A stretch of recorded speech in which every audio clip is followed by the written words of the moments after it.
നമുക്കിന്നൊരു ഗോതമ്പ് പായസം തയ്യാറാക്കിയാലോ. ഇതിനായി നമുക്ക് വേണ്ടുന്നത് ഗോതമ്പ് പൊടിയാണ്. 1 കപ്പ് ഗോതമ്പ് പൊടിയാണ് ഞാനിവിടെ എടുത്തിരിക്കുന്നത്. ആദ്യം നമുക്ക് ശർക്കര ഒന്ന് ഉരുക്കി എടുത്തിട്ട് വരാം. ഒരു 200 ഗ്രാം ശർക്കരയാണ് എടുത്തിരിക്കുന്നത്. ഉരുക്കിയതിന് ശേഷം അത് നരിച്ചെടുത്തതാണ്. തണുത്തതിലേക്ക് നമുക്ക് ഗോതമ്പ് പൊടി ചേർത്ത് കൊടുത്താൽ മതി. ഗോതമ്പ് പൊടി ഇതുപോലെ ഒന്ന് നോർമൽ വാട്ടറിൽ ലൂസാക്കി എടുത്തതാണ്. ഇത് നമുക്കിതിലേക്ക് ഒഴിച്ചു കൊടുക്കാം. ശർക്കരപ്പാനി നന്നായി തണുത്തതാണ്. സ്റ്റൗ ഓൺ ആക്കിയിട്ടില്ല. ഇനി ഇതെല്ലാം കൂടി നന്നായി ഒന്ന് ഇളക്കി മിക്സ് ചെയ്ത് കൊടുക്കണം. കട്ടയൊന്നും കെട്ടാതെ നന്നായി ഒന്ന് ഇളക്കി കൊടുക്കാം.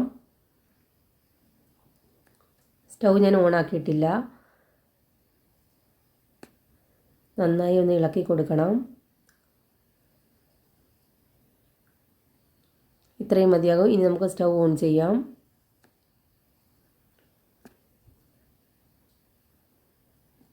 ഹൈ ഫ്ലെയിമിലാണ് വെച്ച് കൊടുത്തിരിക്കുന്നത്. കൈയെടുക്കാതെ നന്നായി തന്നെ ഇളക്കി കൊടുക്കണം, അല്ലെങ്കിൽ അടിക്ക് പിടിക്കും.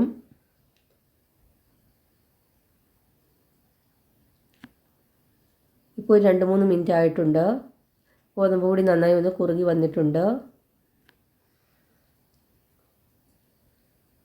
ഇനി ഇതിലേക്ക് നമുക്ക് ചവ്വരി ചേർത്ത് കൊടുക്കാം. ഒരു 50 ഗ്രാം ചവ്വരിയാണ് എടുത്തിരിക്കുന്നത്.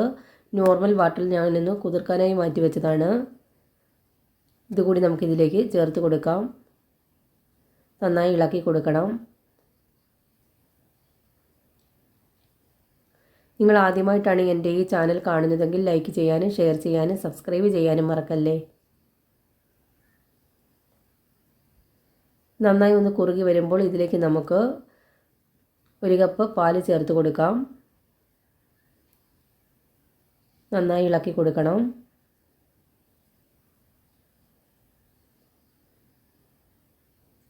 വളരെ പെട്ടെന്ന് തന്നെ തയ്യാറാക്കാൻ പറ്റുന്ന ഒരു പായസമാണിത്. എല്ലാവരും ഒന്ന് ട്രൈ ചെയ്ത് നോക്കണേ.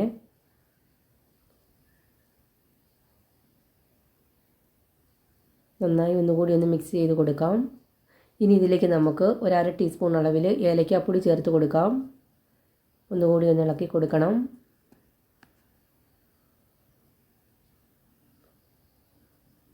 നമ്മുടെ പായസം എല്ലാം നന്നായി ഒന്ന് കുറുകി വന്നിട്ടുണ്ട്.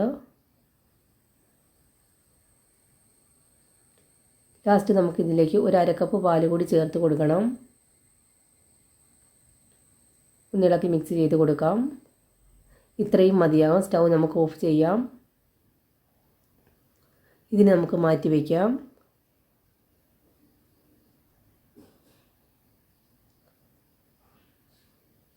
ചട്ടി ചൂടായതിലേക്ക് നമുക്ക് 2 ടീസ്പൂൺ അളവിൽ നെയ്യ് ചേർത്ത് കൊടുക്കാം. നെയ്യ് നന്നായി ഒന്ന് ഉരുകി വരുമ്പോൾ ഇതിലേക്ക് നമുക്ക് കാഷ്യൂനട്ട് ചേർത്ത് കൊടുക്കാം.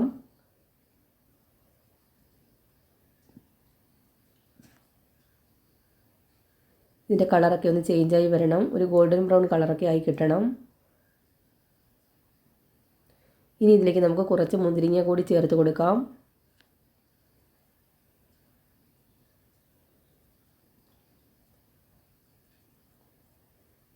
ഇതുകൂടി ഒന്ന് മൂത്ത് കിട്ടണം.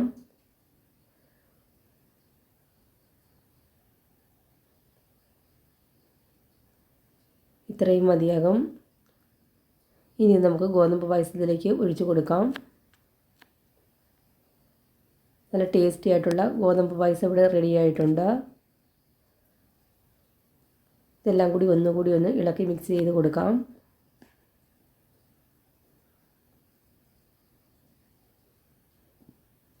ഗോതമ്പ് പായസം ഇവിടെ റെഡി ആയിട്ടുണ്ട്. വീഡിയോ ഇഷ്ടമായെങ്കിൽ ലൈക്ക് ചെയ്യാനും ഷെയർ ചെയ്യാനും സബ്സ്ക്രൈബ് ചെയ്യാനും മറക്കല്ലേ. താങ്ക്